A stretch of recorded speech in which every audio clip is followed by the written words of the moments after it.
Alright, so today I'm going to pick up where I said I would. I had some purchases this week, a number of auction houses. So this arrived. It's first time I've owned a 773. It's the scale 1950 version. Picked this up from Stout Auction House at a very reasonable price, so I have no complaints on that. Again, I left the bid and I ended up winning it. It's definitely a C7 plus locomotive. For those who are not familiar with the 773, it is a scale locomotive, whereas most of the other Hudsons from the post-war era were shrunk down a little bit so they could run on 031 track. What really makes this particular engine more desirable is the 1950 cast tender. And is a 2426W. They're all stamped on the bottom. 12-wheel tenders. Again, cast. And the other thing that's unique to the 773 is the E-unit control is operated by a plug right here, and you pull that out and put it on this side when you don't want it, the E-unit to cycle, and when you want, you take the plug out of there and you plug it into that one. It's a smooth running engine. One thing to note about 773s is they are not built for speed. They are a cruising locomotive, and as such they tend to just glide around, but you're not going to have to worry about these guys ever flying off the track. So let me hook the tender back up, and we'll give it for a test spin and show one of the sets it would have come with. Alright, so here we are. We're all hooked up again. Tender.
Alright, so now we have the 773 1950 version paired with its premier set, which again, this is 1950, celebrating Lionel's 50 years anniversary.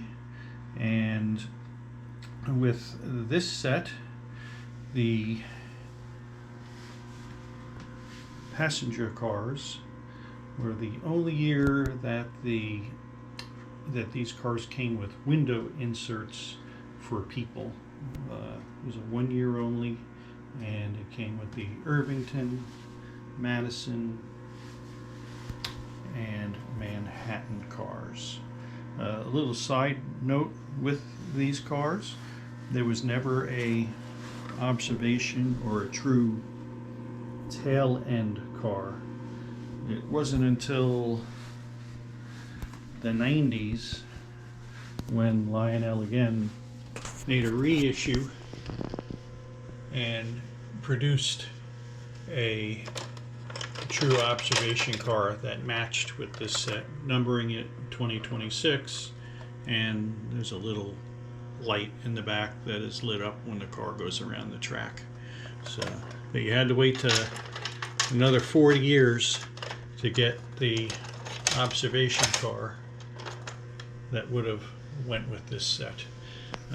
I'm going to run it today just as it came in 1950, and we'll go ahead and send her around.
Alright, so just some side notes. Definitely one of the smoothest engines they ever made. Because it's actually designed to run at the higher voltage, it's always an excellent smoker. And it's designed to run at 18-20 volts, and it just for those who do measure these things, it draws about 4 amps of power when it's running. So definitely a quality set all the way around, and there are still plenty of reproductions out there where you don't have to spend an arm and a leg to obtain one, and the post-war celebration one is also comparable to this, and well worth having in the collection. Alright, so now I'll move on to the next item I picked up this week. So the next item that arrived are a set of 218 Santa Fe alcos. Not a superstar set, but these are near and dear to me because my first train set when I was little was a pair of 218s, and that was the majority of my playtime when I was down in the basement. And I've always had a soft spot for these, and these came up because it's pretty rare to pick these guys up in this kind of condition. Crisp silver on both units. So it's a power and a non-powered unit. Extremely clean, and it came with the boxes. And when I got home, when they arrived here, I couldn't wait to get them on the track. And there's a reason that this power unit was in as clean a shape as it was. I put it on the track and gave it power. The light lit up, and that was it. Everything else was dead. I could hear the E unit cycling, but no motor activity at all. So I take the top off of it, and for whatever reason, I think what happened is the field coil wire was broken off, and they never could figure out how to make it work. So they actually cut all the wires to the motor and removed the brushes from the motor. So it was a little perplexing, but I put it all back together again and added the brushes, and it runs like a champ. And then it's going around the track, and it kept derailing every time it came to one of these track activators for the crossing signal. And looking at it, the actual truck base was not mounted correctly, and it was dragging the truck, and whenever it hit the activator, it would pop off the track and derail. So I had to take that truck off and recenter the sides for it so that the wheels didn't have as much play, and so that got all corrected. But anyway, getting back to what really made this attractive was how often do you get to see the original boxes for these units. 218 powered unit, and then the 218 tender unit, T unit, non-powered. This one had the extra bonus of having that Madison Hardware sticker on it. So pretty nice to come across those two things, and so this was one of those items that, yes, okay, I ended up paying the premium to obtain them. Now, something that I learned that I never even noticed is there are two versions of these 218s out there. The common version, and the only one I ever knew about, was the front decal has the red applique or open area.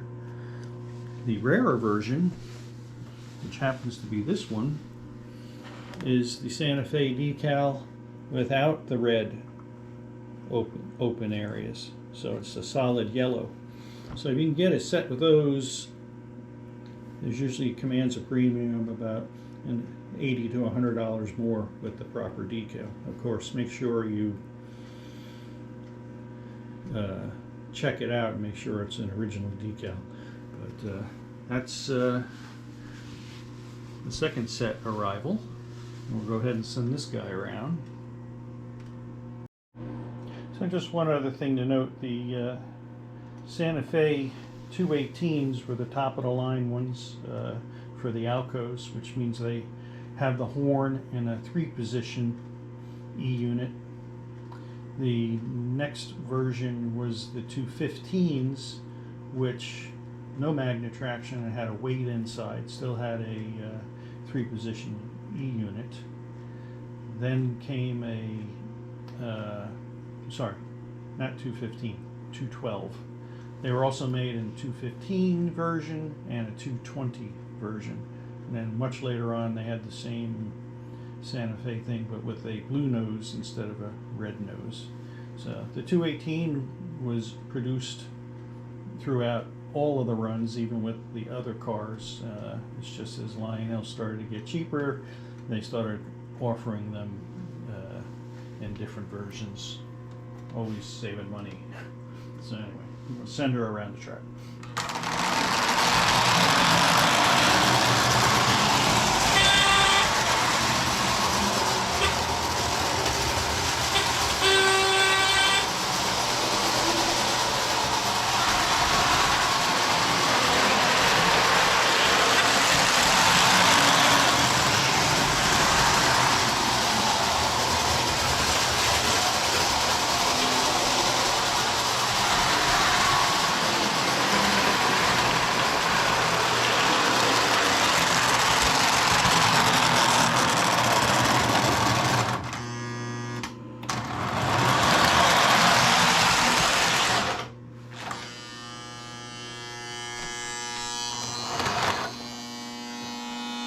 And for those who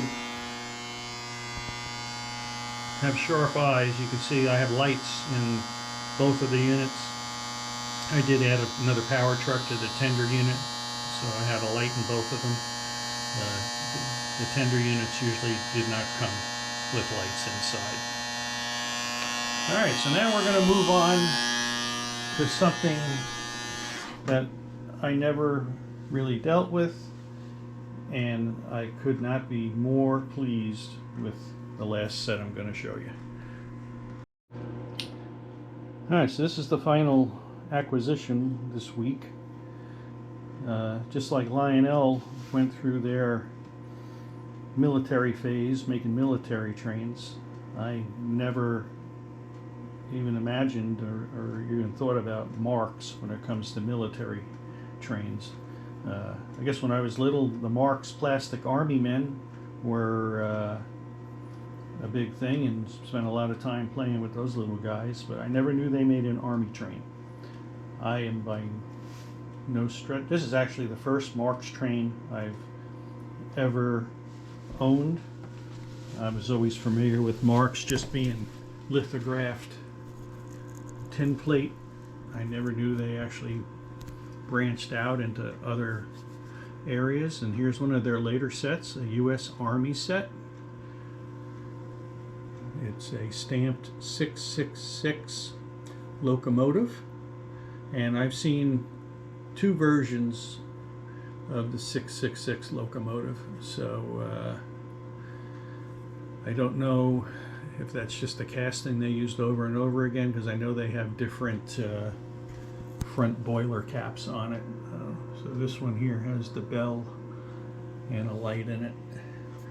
Then it's a two-position E unit, and it does smoke.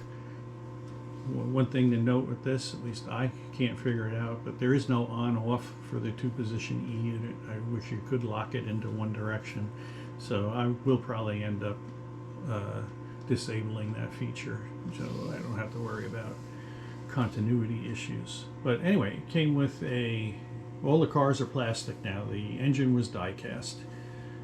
So it comes with a U.S. Army tender, a flat car with I believe that's a Sherman tank on it, a gondola. Inside this gondola, I don't know if it was part of the set or not, but it had some simulated sandbags and a Army olive drab caboose. Excellent runner, and this thing smokes better than any Lionel locomotive I've ever seen. Here we go, we're sending this guy around. The other thing when this came with a set is it did come with some Army men, so I dug in my old toy box, and I did have some Marx Army set still laying around, so they're out here for drill weekend to support the Army train as it runs around the track.